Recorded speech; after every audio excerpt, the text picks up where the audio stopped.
Great. Hi, everyone. Thanks so much for joining us today. And our guest today is Lynn Teatro. Lynn, I didn't ask you beforehand. I'm sorry. Am I pronouncing your last name correctly? You are pronouncing it perfectly. It's tea and coffee, tea and tro. That easy. Okay, very good. Thank you. Thank you. And I'm going to read her biography here, a short um, explanation of who she is and what she does, and then she'll tell us a lot more about it later. So, Lynn is a public speaking coach and mentor, empowering entrepreneurs to find and use their unique voice with confidence and authenticity. Lynn's great great grandmother, a Canadian suffragette jailed alongside Nellie McClung, challenged the norms of her time, but her story was buried in a family shame. This legacy of silenced willfulness passed from generation to generation, shaping Lynn's life as well. Silenced herself by abuse and family expectations, Lynn ultimately chose a different path, reclaiming her voice to speak up, make bold choices, and help others do the same. And today, Lynn guides others on their journey to overcome inherited limitations and unleash the power of personal storytelling. And her links for Facebook and LinkedIn will be in the description so you can find her and learn more about her. And Lynn, we have a lot in common with the ancestors that influenced our life. And I'd love if you would tell us more of your story and like how specifically you got into the work and such. But then we can go a lot deeper into the ancestral ideas if you'd like to. Well, actually, I'm going to start with my ancestor story. Great, great. I Please I do. did, I knew nothing about my great great grandmother until about 5 years ago, when my mother's husband tried to shame her about her grandmother being arrested and put in jail in Toronto, and about the family bootlegger. And I hadn't heard about either one of these people. So it's like, Mom, what's this story? And she didn't want to talk about it either. But I figured out it was my great great grandmother McCuick, who was my mother's mother's mother.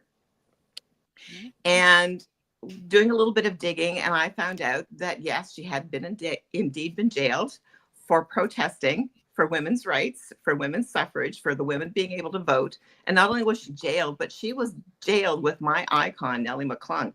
My favorite quote, everybody says, what's your favorite quote? Well, my favorite quote is from Nellie McClung. It's never retract, never explain, never apologize, just get the thing done and let them howl. I put damn in there when I say it is get the damn thing done and let them howl. But yeah, that was always my favorite quote. And that's kind of how I tried to live my life, which was really difficult. My family went through a lot of trauma. It started with the death of my father when I was 4. He was only 24.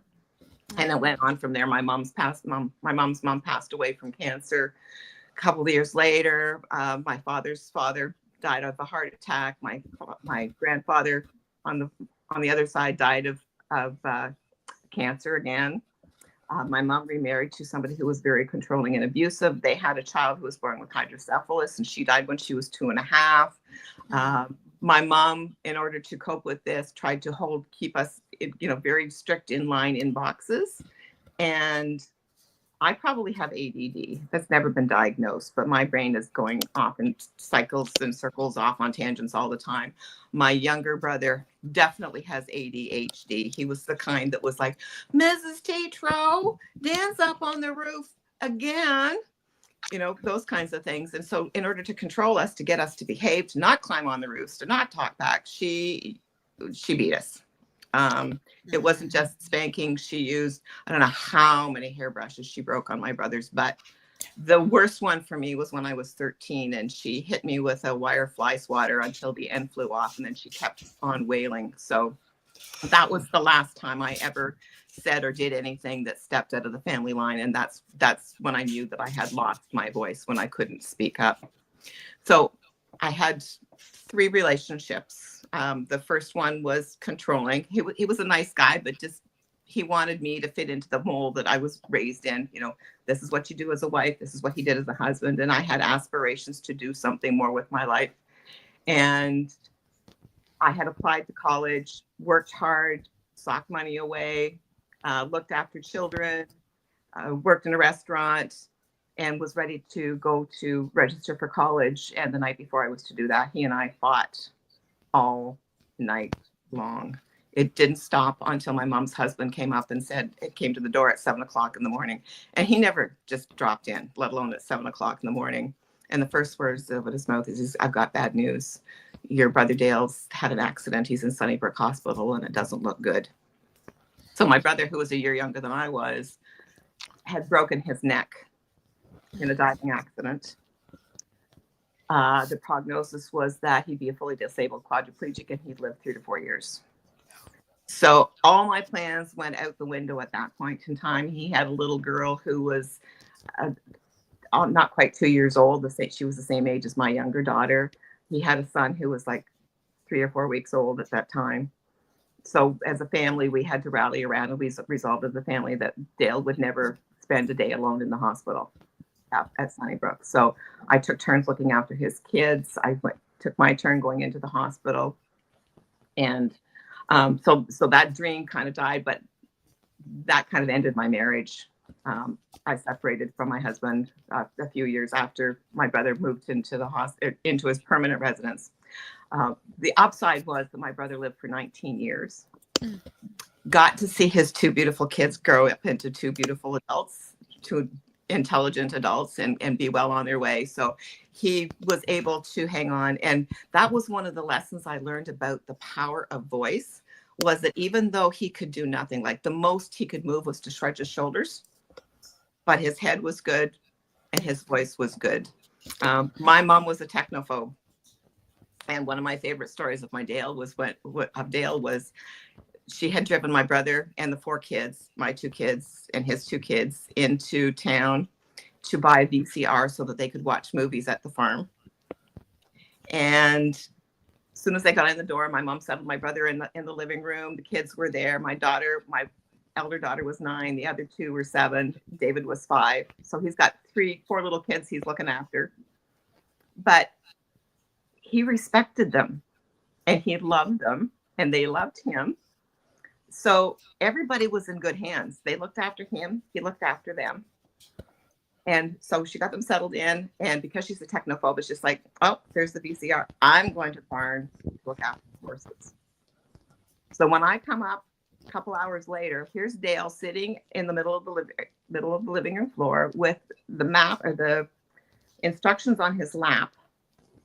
And he's got the kids setting up the VCR. And it worked. Wow.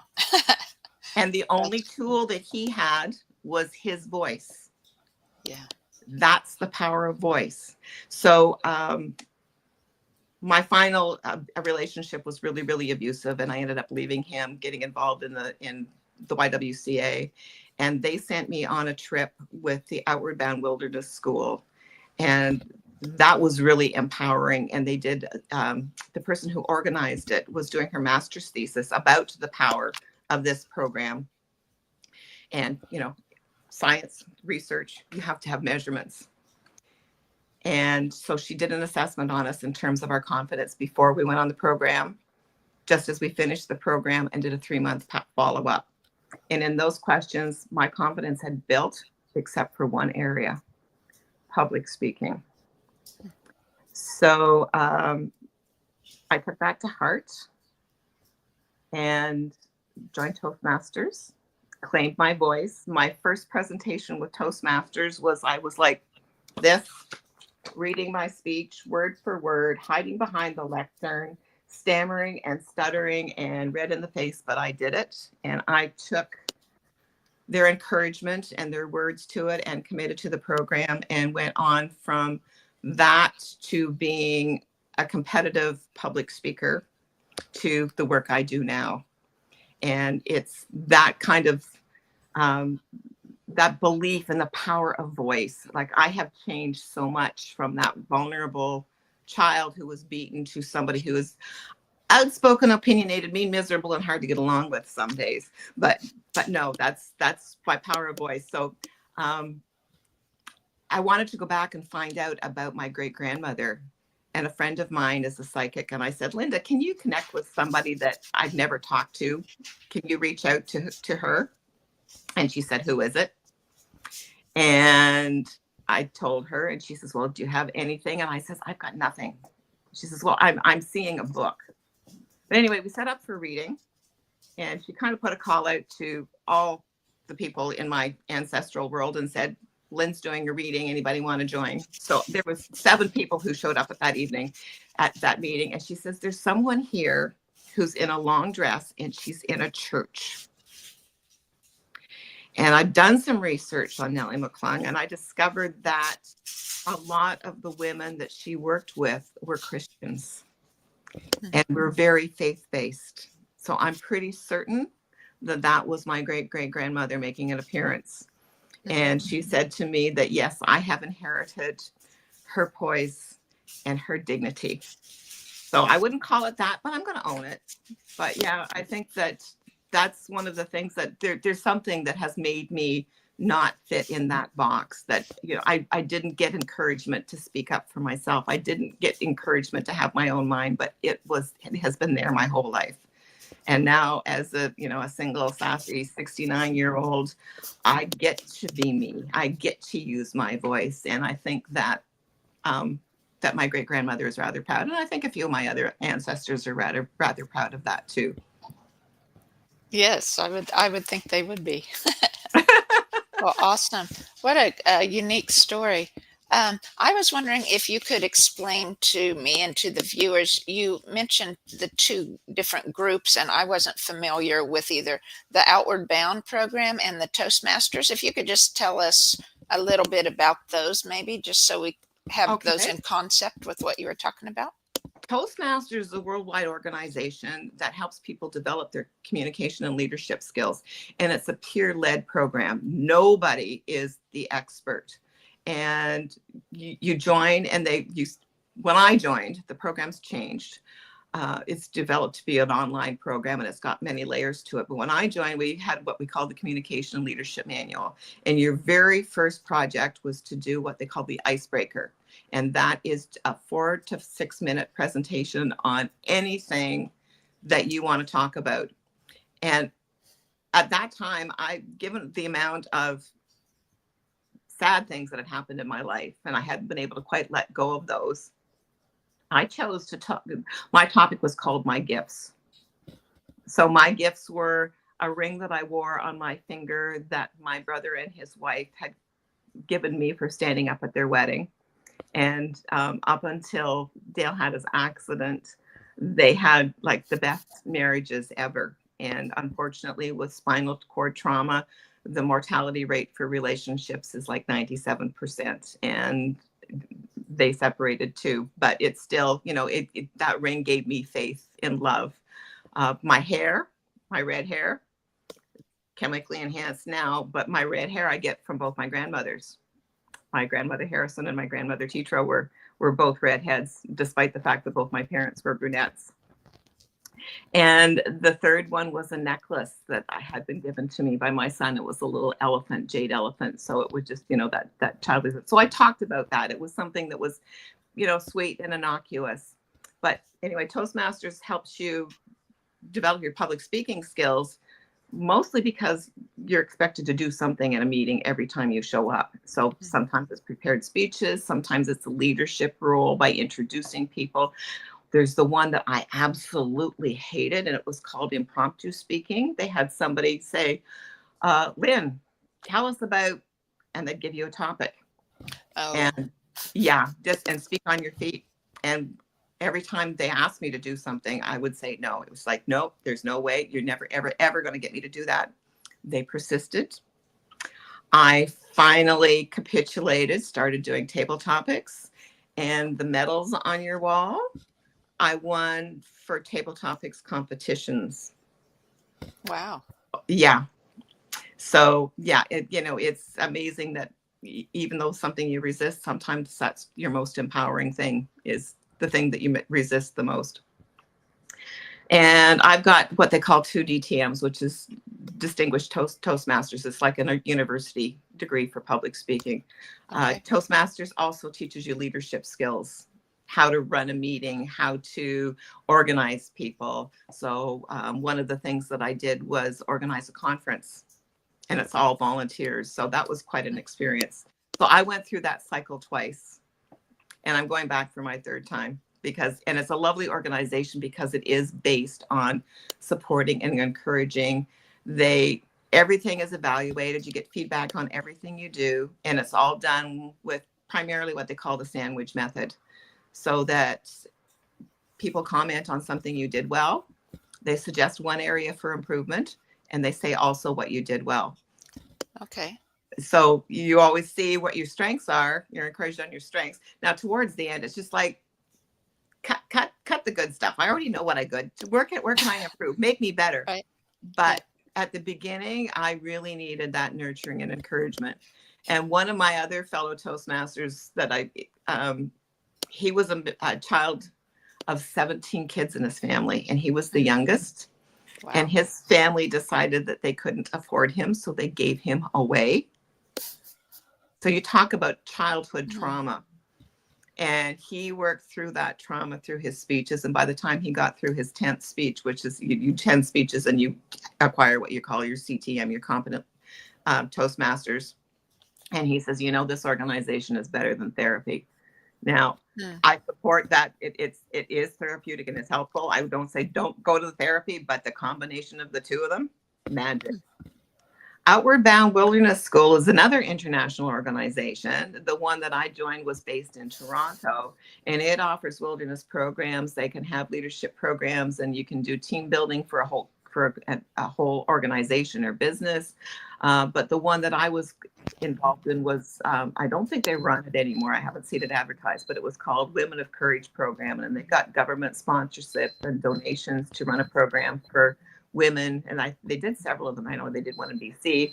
The one I did was up in Algonquin Park, but it ran out of Toronto. And it was all women who had been through abusive relationships. And again, it was, another story of, they're saying we're going to be portaging, we're going to be camping, it's all going to be outside. And it's like, I was all gung-ho, except for that canoe. And it was like, this is how you portage with a canoe. And it's like, no, I'll carry backpacks, I'll carry bags and things, but there's no bloody way I'm going to be lugging around a canoe. 7 days later, all of us were picking up canoes and lugging them around because we could. Oh. So I tend not to say there's no way anybody's going to, no, I can't say that. We were reading a book. There was a group that I'm involved in, and we were reading a book, and one of them was getting up at 5 o'clock in the morning and starting your day. And I said, no, there's no way you're getting me to do that. I'm pulling the old girl card and saying, I need my beauty sleep or my break even sleep. I'm not doing that. And then 2 days later, I was awake at 5 o'clock in the morning. So You still get up at 5? No. I was awake at 3. Was worked for 2 hours, then went back to sleep. So I got to sleep until 7:30. But yeah, I tend to use that no way you can't make me words with caution. Yeah, yeah, you've learned. I've learned, yes. Well, it's so interesting. I had much problem finding my voice, and I think it's still one of my drawbacks today. In fact, I would never have thought to start a podcast, but my husband said, I think you should do this, for your business or whatever. And so, it resonated, and I thought, yeah, I should. And I thought, well, at least it'll help me get more comfortable talking in front of people. Now, and it depends, for me on what I'm comfortable with. So I was an auctioneer, and you'd think you'd be real good at being in front of people because you're in front of people all the time. But in my mind, it was like they came to see whatever it was I was selling, right? This item.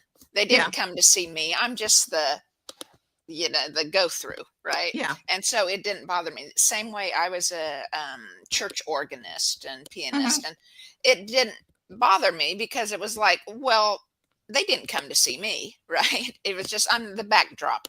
Yeah. And here it's different because I have to carry a conversation. And so it's been good for me to learn. But yeah, losing that voice or never having that voice um,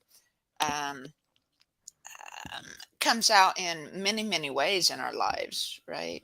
I found mine started in gestation, and then other things happened through that life that kind of did the same Mhm. thing. So it's been a challenge for me to find my voice, and in programs that I do, it's like, I'm like you reading the book. I'll tell people I'm going to read the book most of the time, Uh-huh. and then I look up from reading. But uh, anyway, it's a wonderful thing to help people to find their voice. And And um, we never know when we really need it. There's times when it's like, I should have stood up for that. I should have said something, but because we haven't practiced using our voices, we're silenced. One of my favorite stories is about Gandhi. Uh, when he was in university in England, he was invited to do a presentation and talk about vegetarianism because of his spirituality, and that was something that he was knowledgeable about. He prepared for it, went to give his presentation, and ended up having to get somebody else to finish it for him because the anxiety was so bad he couldn't finish it. And then mm, you think about Gandhi and how much the movement he started, and he didn't start that by raising weapons. He raised that with his voice. He learned to become a brilliant public speaker. And it wasn't something that happened overnight for him, but it was because there was something bigger than him that he needed to share his voice about. And I think that's the other part too, is we never, and it's a good thing too, we're never confronted with that huge big thing that we say, yeah, I have to speak up on this, or we do and we don't, and crazy things happen in the world because too many people have been silenced. yeah, yeah, staying silent. It's kind of like mm, a part of my story I related to the Dr. Seuss book, Oh, the Places You'll Go. And they go through all these when you graduate from high school, right? Or whatever Mhm. you go through. But they come to this page for people just waiting for the phone to ring, or this to happen, or that to happen, or the bus to Mhm. come. And it's like, I would cry every time I got to that page if I was reading it to my boys when they were growing up, because it was too painful, because I had waited and really, waiting for things to happen. So I mean, it's not speaking, not having that voice in whatever form it is powerlessness, right? It is.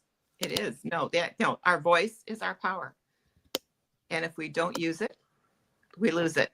And if we don't have it, we lose. Yeah. Yes. Yes. And so does everybody else that we love, because they Yes. don't get to know us. They don't know what we stand for. They don't know all of us. And so they are missing out. And as a grandparent, that is so important that they get to know, my grandparents, with the exception of one, all passed away before they were 60. Mm, And being blessed with the one that was left, my daughters got to know, my kids got to know, my daughters got to know.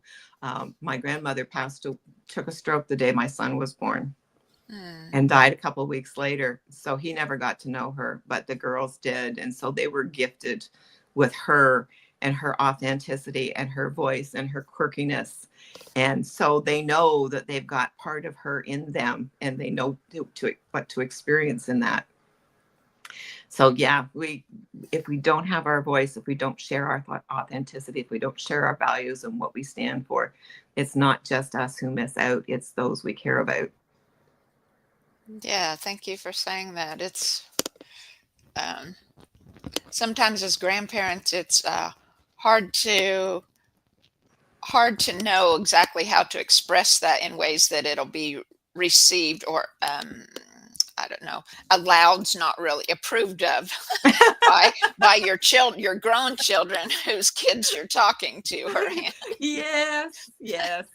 I think that everybody, my third partner had grandchildren too, and for 3 years, I would take them all on a bicycle trip from our home in Valencia, Ontario, or to Little Britain, Ontario, to where my mom lived on the farm. It was 18 kilometers. We Mhm. packed snacks, we packed drinks, and we had 3 stops along the way. One was the alpaca farm, and then there were 2 swimming pools that we went swimming in. And then we Oh, went that's to, great. and then my mom would have a big dinner ready for us. And then we slept out at night in the gravel pit and had a big bonfire. And then the next day I took them to a pond where there was clay. They could swim in the pond. They covered themselves with clay. I've got a Facebook video that I did of them. And it was a riot. They loved each other. They had a great time, and they did something that again was part of my childhood, and got to experience life. And then we would throw them in the bathtub and throw the clothes in the washing machine before we sent them home. Right. But they slept really, really well that night, and parents got a break, and they got to experience part of who I was, got to experience my mom, who was great grandma. Right. And so there's things that you can get away with if you present it the right way. That's right. That's right. Well, and um, I don't know. It depends a lot, or it's important to work on those good relationships and good communication on a Yes. daily basis or weekly basis with Yeah. the in-laws or your own kids, right? Yeah. But yeah, yeah. That's what also I was having my boys are in their mid 30s now, and I was having a conversation with one of them a few months ago and his wife, and we stayed up late discussing what I feel real important things, my journey, right? And about, we were talking about ancestors and why I did the work I did and stuff like that. And so, of course, I had to go through lots of changes along the way. And speaking wasn't, I had trouble speaking my truth, Uh-huh. right? But I carried through with all the actions I knew I had to do because I knew my spirit would die inside. And I had almost, in my first marriage, my spirit had almost died from Uh-huh. abuse and neglect and everything. And Uh-huh. so I would never allow that to happen to me again. And but I thought it was so great because my son then said, so you see all these steps you took us through basically as being stepping stones to where you are now. And I said, yes. I said, I couldn't have gone from here to there in one jump. That was all I could do, to do one move at a time. And that's one of the things I'm revamping my program, and I'm deliberately putting in stepping stones. I call them micro wins that don't take any more than 5 minutes, but it's little micro steps that you can take towards your goal. And they're built right into my program now, because taking those leaps is hard for everyone. But if we can take those baby steps in the right direction and be held accountable for them and be praised for them and celebrate them, it makes the journey ever so much easier. And I think that's what the Toastmasters thing was for me. And even the Outward Bound experience, they didn't say, you're going to go straight from doing a big speech right from the beginning. No, it was all those little incremental steps that I built on in order to become a confident public speaker. Not a brilliant public speaker, but I went from hiding behind there to, oh, give me the microphone, that kind of thing. I've got that attitude now. Same with the Outward Bound. They didn't start us saying, right off the hop, you're going to be carrying the canoes. No, they helped us build our muscles with the paddling and carrying the bags. And then it's just like, we need help with this, Lynn. And eased us in. It wasn't a command. It was, we need help. And it's amazing the power of asking for help is. My degree's in psychology. I did finally get to school. Good. Went back to high school. I went back to high school when I was 29 years old as a single parent, completed my grade 13, applied to university, and did my 3-year program in 23 months. And I got, Wow. science degree in psychology. Um, so yeah, it's one of the things that I've learned is that research is important. And one of the research pieces that I want to tell you about is that the power of asking people like you if you ask for help. You dictate orders or you say, I will help you or I will insist you do this. People aren't going to like you. But if you ask for help, it makes you vulnerable and people appreciate you being vulnerable. So that's Yeah. something else to think about is like when you ask for help, you're doing more than just being vulnerable. You're helping people like you. You're creating a bond. Yeah, that's good. Thank you. For sure.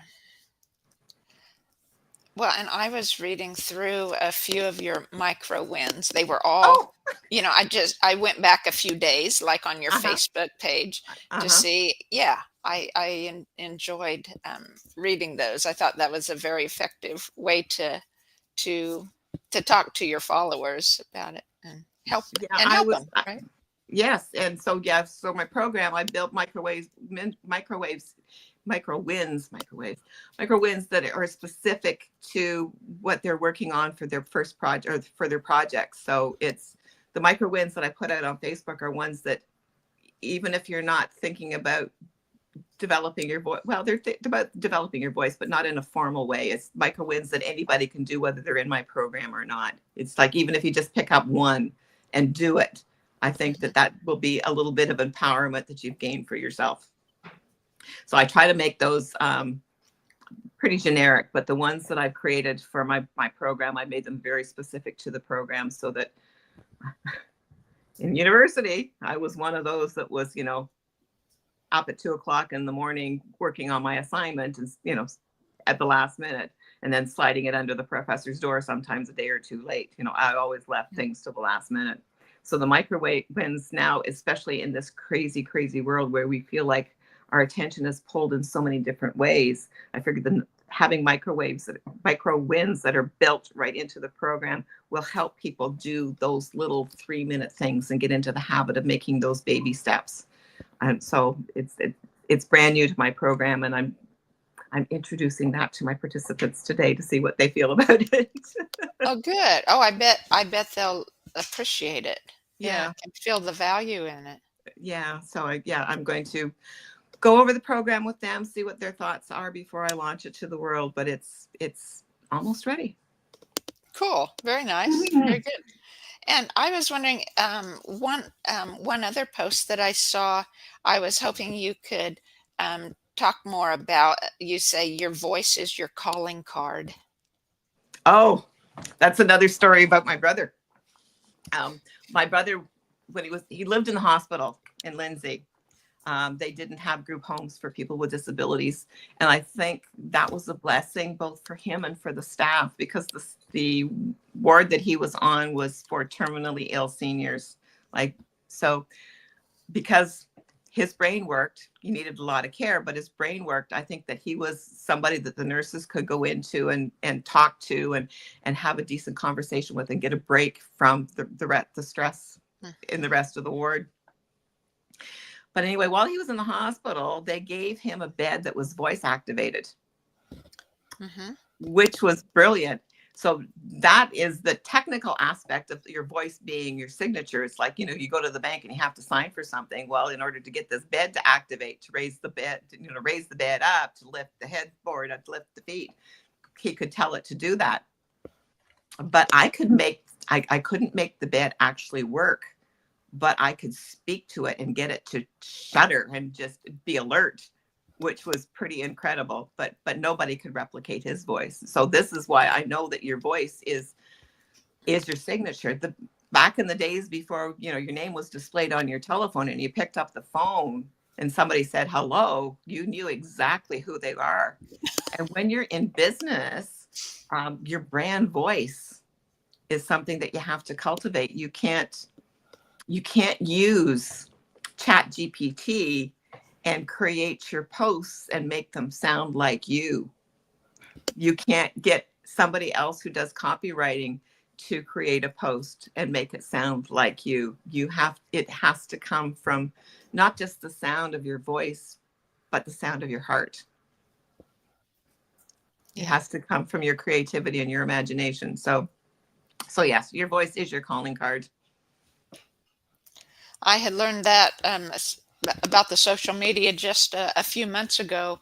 I hadn't in the past liked doing social media at all, and when I decided to become more active in it for my business, then I hired my daughter-in-law, who was trained or educated in social media and whatever else she does business wise, and so she did my posts, and it was like, so I went a year, and they were beautiful posts. They looked great, but there was no interaction.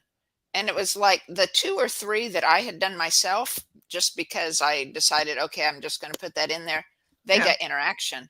And it was like, okay, universe, you're telling me I got to do this by myself. And, I had just thought of that. And then like the very next day, she emails me and said, I took this new job and I'm just too busy. Do you mind if I don't do yours anymore? And I was like, okay, at least I had a prep. I was thankful to have a preparation so I could respond positively to her. And you can go back to the posts that she did for you and take those same topics and rewrite them. Yeah, that's true. I could. Yeah. Yeah. You can take those same ideas and put them into your words, as long as they're ideas that you own, because that's the other part of it. It's like, I sent her, the topics I wanted, or from my own research and different things like that. So I sent her all the things she could use, and I said, just pick anything, anything in there you could use. Yeah. And so yeah, I could make it in my own words. So that's a good idea. Thank you. Yeah. You're welcome. Yeah. No, and some of the ideas that pop up in your podcast, you can pull some of those ideas and flesh them out and give them a little bit of a spin. Give them the Carla spin. Yeah. I could. It's like a part of, though, for me anyway, the voice and making myself heard is taking the time to do it. I mean, like you said, you kind of used to procrastinate a little bit, and I don't feel I'm procrastinated, but there's like so many things that I'm a one person show, right? And so it's like there's so many things to do, and how do you choose which is the most important to for your voice to do, right? to express your voice in. And so so I take time, and listen to my spirit, my inner self within me, to find, okay, well, what do I want to do next? Or I can make a list and make a priority list of, what those really need to be done versus things that don't need to be done as much. And so how do you advise people like that on what to express their voice on? And you nailed it with priorities. So what do you need to say? Who needs to hear it, and why? So there's the voice that you need to have in your home with your family. There's the voice that you need to have with your business. And so pick, sometimes it's pick your battles, and sometimes it's your wins.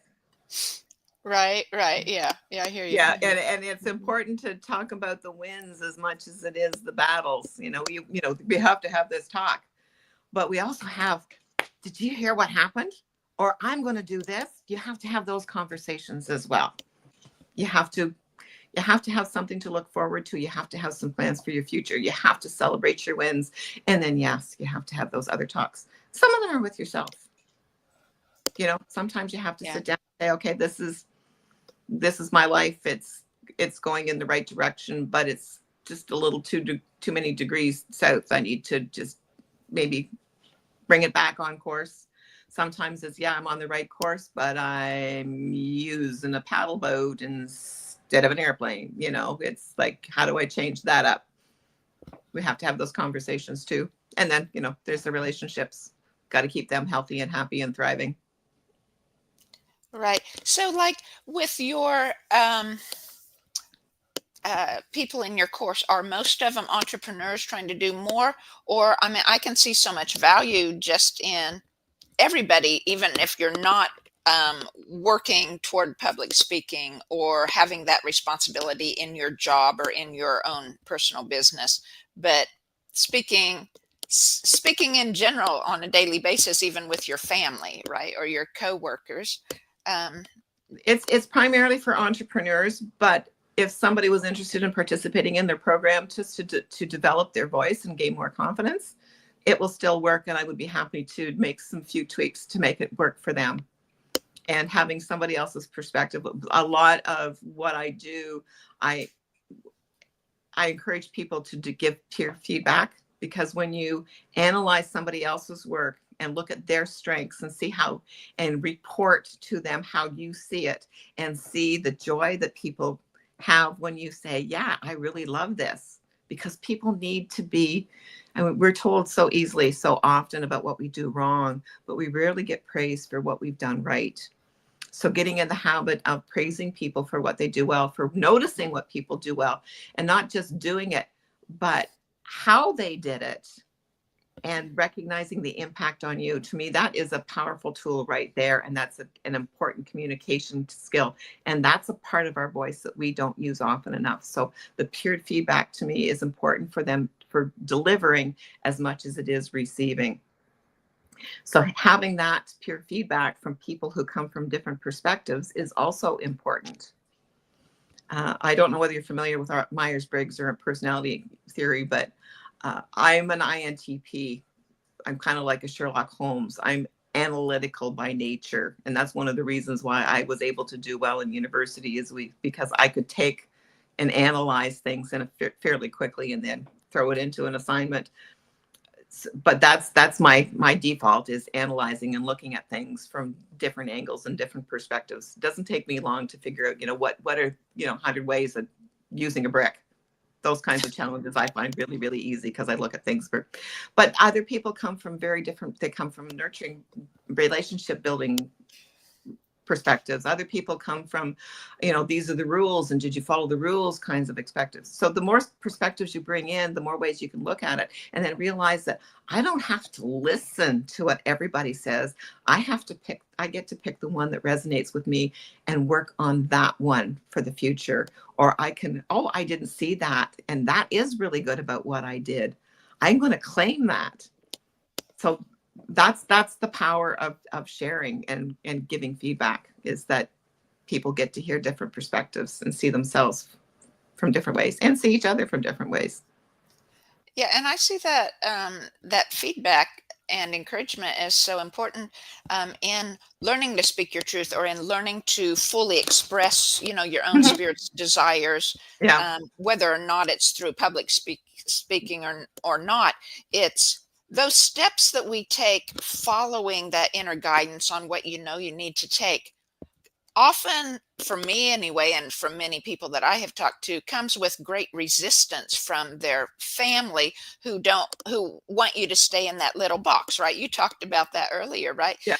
You fight that every step of the way in making those forward motions, and to have someone there that you're working kind of in coordination with and giving feedback, that would make the journey in that transition that much more changing. I know I started transitions when I was by myself, and just I had kids, of course, and my parents, but nobody liked the changes I was making, because I was going out of the mold. And I was so thankful. So for the last 16 years, I've had my husband, who's just been an incredible support the whole way.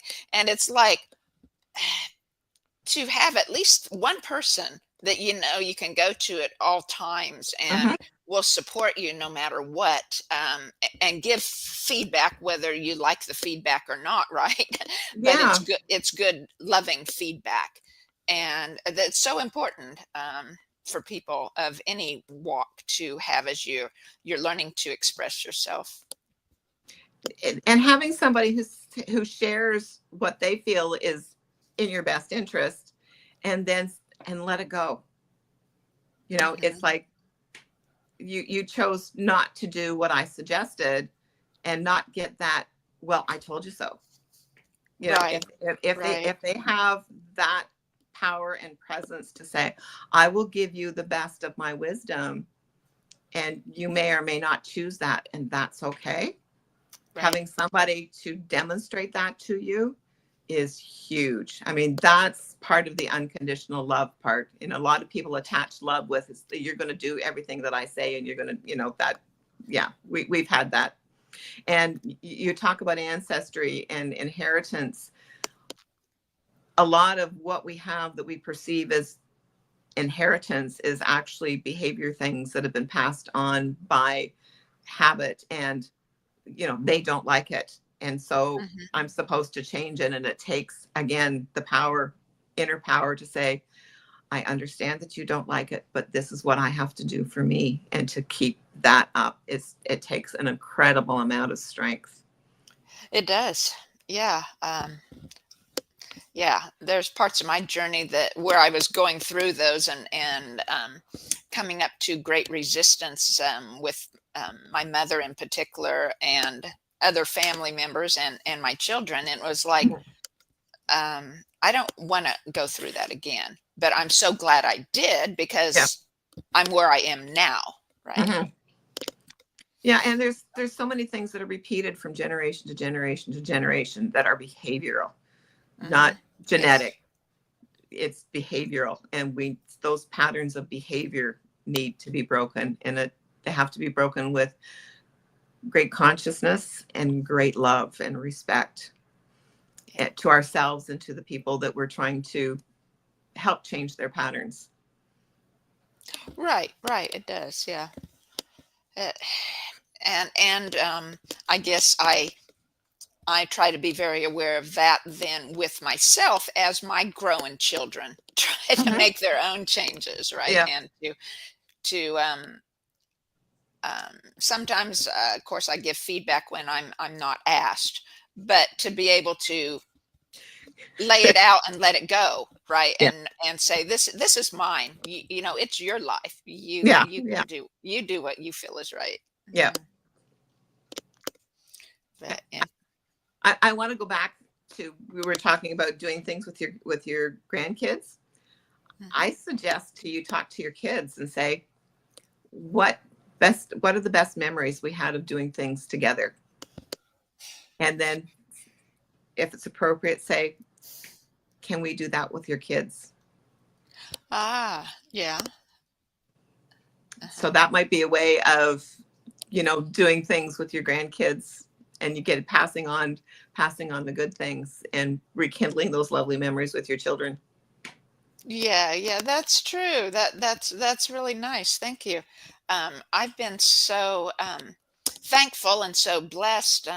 We haven't always lived, but the last 5 years I've lived within like an hour drive of one of my boys, and he has a little girl who's just turned 3, and so I'm close enough to see her, and I'm just so thankful that he wasn't always close with me. Hmm. But he was always close with my parents. Hmm. And so he wants that grandparent relationship.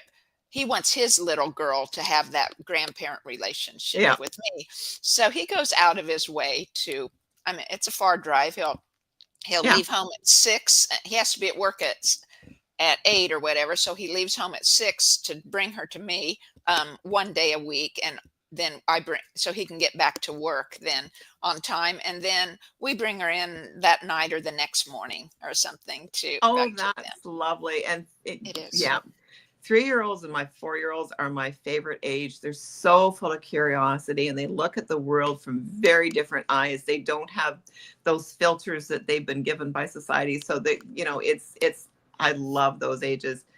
Something else you might want to do with your sons is ask them, what did they love to do with their grandparents, and can we do those with your kids? Yeah, Yes, that's good. Thank those you. those positive experiences. Your son obviously has some wonderful memories with his grandparents, and Yeah. if he wants them to be rekindled with her, then he needs to spell them out for you, because you weren't there, or you maybe have been there, but you don't remember them the same way.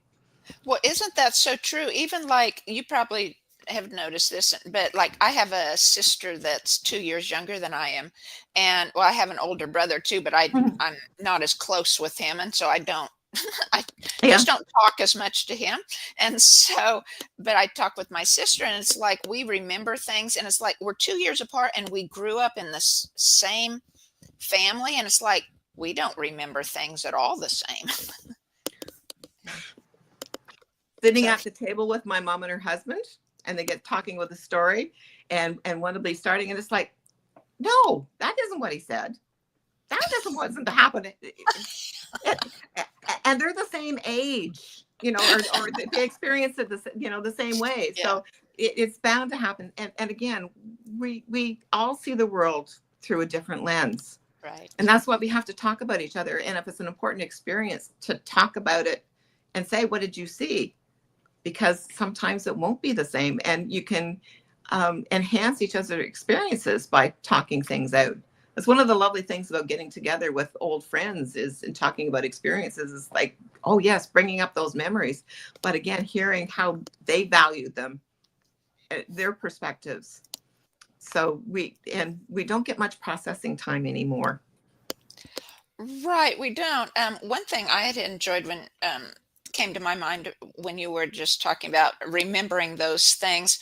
Um, I had been a um, adult care nursing home administrator for several years, and one of the things that I had found during that time, they had these little books um, for the grandmother or the grandfather, right? Mhm. That where you encourage them to write down, kind of like a journal where they could write Mhm. down their different Yeah. memories or whatever. And I had bought one of those little books for my own father who was starting to have dementia and stuff. And it was like, so I would turn a page and ask him the question and then, write down his answer. Uh-huh. And I wish I had started earlier and done it more often. Um, but but it was fun for the whole family to sit around. I don't think he liked it because he hadn't really learned to speak his truth, right? But he didn't really feel comfortable being the sole attention when all the family was sitting around when he's telling his story. But it was good for the family. Yeah. Yeah, And kudos to you because you gave them all a gift that they would not have had if you had not chosen to pick up that book and use it. yeah, yeah. Thank you. Well, Lynn, I've really enjoyed our conversation. Me Um, too. and I wanted to tell you because we have another thing in common that might not have been so obvious to you is that my hair is red too. I had red hair, and my grandmother had red hair. My maternal grandmother, that's where I Mhm. got my red hair. And of course, it's faded now, so it's almost brown. But Yeah. I still have a little bit of red on each of the foreheads, right up here under the other.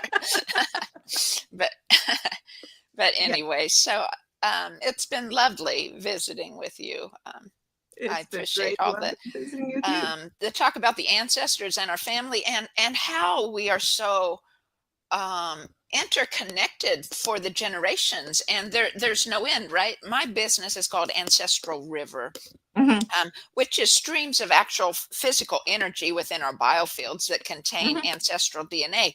But for me, Ancestral River is that love, right? That connection between all the ancestors, Mhm. whether we knew them or not, whether we actually spoke to them or not, and how we pass everything down to our children, and how what we can do now affects those who have gone and those who will come. And we can change the world. And yes, and if we don't change it, then shame on us, or at least Yes. change it in a positive way, Right, especially that now. saying, Oh, yes, that saying of, well, if not now, then when? And if not who? If not me, then who? then who? Right? Exactly. It Exactly. has to be. If it's there for you and you're willing to do it, it's your job. The universe meant it for you. Yeah, and my philosophy is if there's something that needs fixing and there's nobody else around to do it, I guess that's on me. Yeah. Or at least you to find help to do it.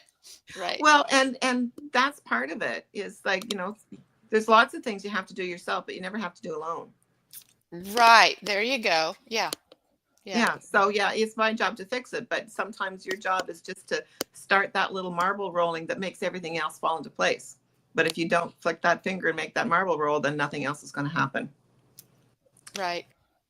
Awesome. Awesome. Yeah. Lynn, thank you so much for being with us. Is there any final word you'd like to leave with the viewers, or talk about more of your program or how to get hold of you?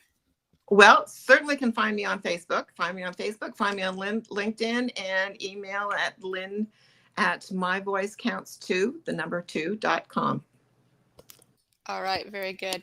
So I just say thank you everyone for watching, and we'll catch you next week. And be sure and look up Lynn if you need to find your own voice. And we'll talk to you next week. Thanks so much, Carla. You bet. You bet.